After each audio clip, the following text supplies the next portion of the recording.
This is Ed Brodow. You're watching my demo video, which includes clips from a keynote at the Pentagon and my PBS special. Thanks for watching. A couple of years ago, a man walks into a sandwich shop in Delray Beach, Florida, and orders a meatball sandwich. So the owner starts to fix the meatball sandwich when all of a sudden the customer pulls out a gun and he says, "This is a stick-up. Give me all the cash in the register." Now, I don't know what you would do in a situation like that. Admiral, what would you do in that situation? You'd give him the money. I sure would give him the money. What would you do? You give him the money. Well, that's not what happened. By the way, this is a true story. That's not what happened. The owner of the shop puts down the meatball sandwich, looks at the robber, and he says, "Listen, pal, we've had a really bad month." He says, "Business has been terrible. Will you settle for $10 in the meatball sandwich?"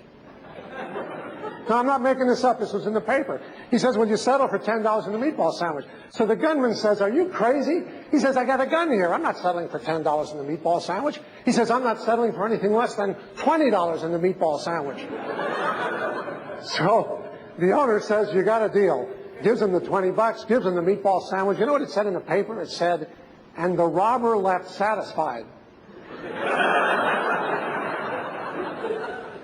My subject today is the courage to negotiate.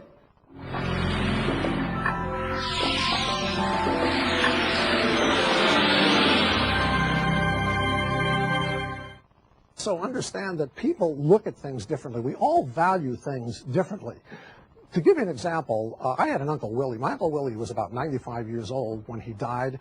When he was about 93, he lived up in upstate New York. He's walking in the woods one day, 93 years old, and he comes on his frog, and the frog looks up at Uncle Willie and says, "Hey, old man, if you give me a kiss, I'll turn into a beautiful princess." Interesting offer, right? So Uncle Willie reaches down, picks up the frog, puts the frog in his pocket, keeps on walking. Well, about a mile down the road, this is a true story, by the way. There goes my credibility. About a mile down the road, the frog sticks its head out of Uncle Willie's pocket and says, "Hey, old man, what about that kiss? I'll turn into a beautiful princess." Uncle Willie says, "You know," he says, "I've been thinking about that, and frankly, at my age, I'd rather have a talking frog." Now, the point of the story, and believe it or not, there is one, the point of the story is that we all look at things differently. What is valuable to you may not be valuable to me, and vice versa. So in trying to understand where someone is coming from, try to look at it from their point of view, not from your point of view. It's not easy to take a risk. I once had a new manager. There were 8 of us who were assigned to a new sales manager. This was when I was in computer sales. We were ushered into this man's office, 8 of us, people with families. We all needed our jobs. The first thing that the new manager said to us was, "I fired 125 people last year, and I'm proud of it." Can you believe this? Not hello, not nice to see you, not good morning, but I fired 125 people last year, and I'm proud of it. The other 7 men in the room were sitting there. They were shaking. I started to laugh. I just started to laugh. I thought it was pretty funny. I fired 125 people, and I'm proud of it. The other 7 guys are looking at me like, "I'm going to get it. I'm about to get it." The boss looks at me, and he says, "Brodow, what are you laughing at?" I said, "What am I laughing at?" I said, "I think that's one of the funniest things I ever heard in my life. We're introduced to you, and the first thing you tell us is that you fired 125 people, and you're proud of it." I said, "That's the most insane, funny thing I ever heard in my entire life." I said, "You must be out of your mind."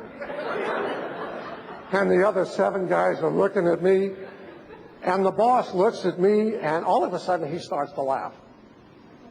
Now, he's laughing. I'm laughing. The other 7 guys don't know what's going on. The boss said to me, "Brodow," he says, "I can see you're the leader in the group." He says, "I'm going to promote you to be in charge of the other 7 guys."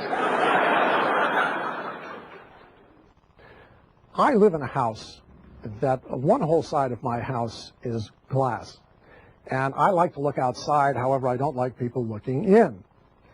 And that was a problem because when I moved into my house, I discovered that my neighbor, I live on a hill, my neighbor up the hill, as she walked into her house, she was able to look right down into my living room. So what did I do? I hired a contractor. Contractor came in. There's a fence between the 2 houses. We extended the fence by about 3 feet, about this much. I mean, it's not a major construction project. It was very simple, but it blocked off my neighbor's view of my living room. It gave me some privacy, in other words. The next day, I walked outside. I see my neighbor in front of my house, in front of her house, rather. She sees me, and she starts screaming, "Ed! Ed, this is terrible! Ed, oh, this is awful!" I didn't know the woman. I had just moved in. She's about 65 years old. I thought she's having a heart attack. So I run over, and I said, "Rosalind, what's the matter?" She points to the fence. She says, "Ed, that fence, it's terrible. It's awful. I don't know what I'm going to do." I said, "What's the matter with the fence?"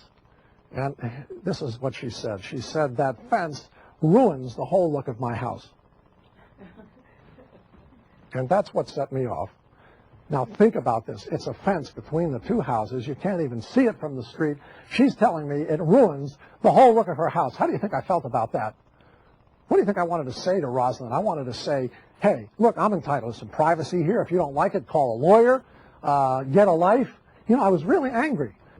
So instead of reacting in a negative, abusive, hostile way to my neighbor, this is what I said. I said, "Rosalind, tell you what. You tell me what you want me to do, and I'll take care of it." Real simple, right? Tell me what you want me to do, I'll take care of it. When I said that to her, I completely took the wind out of her sails. And she looks at me like this, and she says, very eloquently, I might add, she says, "Huh?" So I repeated myself. I said, "Rosalind, just tell me what you want me to do about the fence. I'll take care of it." She didn't say a word. She just kind of looked at me very suspiciously, and she backed away into her house, slammed the door in my face, and that's the last I've ever heard about it. It's been a couple of years now. I haven't heard any more about this. The point of the story, however, is that in order for me to do this for Rosalind, I had to first change my behavior, not her behavior. You see all the stuff written about how to deal with difficult people. I have a very different take on this. I say that the only difficult person you have to deal with is you. You can't control my behavior. You can't control anyone's behavior except your own. You can only control your own response. So the first rule says, change your behavior from adversarial to cooperative. Start treating the other person like a partner instead of an adversary. Adversarial negotiating. Does that work in a team situation? Does that work if you're trying to develop close relationships with your vendors, as Admiral Cross just mentioned? No, it doesn't. So we have to then look at the second type of negotiation, and that is what we call win-win or cooperative negotiating. In a win-win negotiation, there are no winners and losers. Everybody is a winner. We collaborate. Instead of being a contest, we have a collaboration. Now, fortunately, there is a parallel in the animal world for this kind of behavior. You all, I assume, know what chimpanzees are. Everybody know what a chimpanzee is? Does anybody know what a bonobo is? Chimps are nasty. You know those wonderful little chimpanzees you see on the Tonight Show?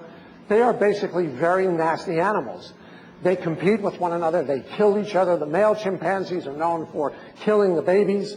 Bonobos, on the other hand, are very peaceful. They believe in the peaceful settlement of conflict. But there is a specific kind of settlement that they have. And I first saw this there was a documentary on television. Bonobos, instead of making war, they make love. Literally. They actually make love to one another. If there's a conflict, instead of getting into an argument, they make love. There was a wonderful example. A male bonobo was on a branch of a tree. A female bonobo came by, and she wanted to pass on the branch. The male bonobo kind of went, "Ah," like that other bonobo there. "Ah." So the female, instead of getting into an argument with him, she went up to him, and she kind of rubbed up against him like this, you know. And he backed off. They literally, next slide, they literally make love. This is what they do. So my question to all of you here today is this. Are you a chimp? Or are you a bonobo?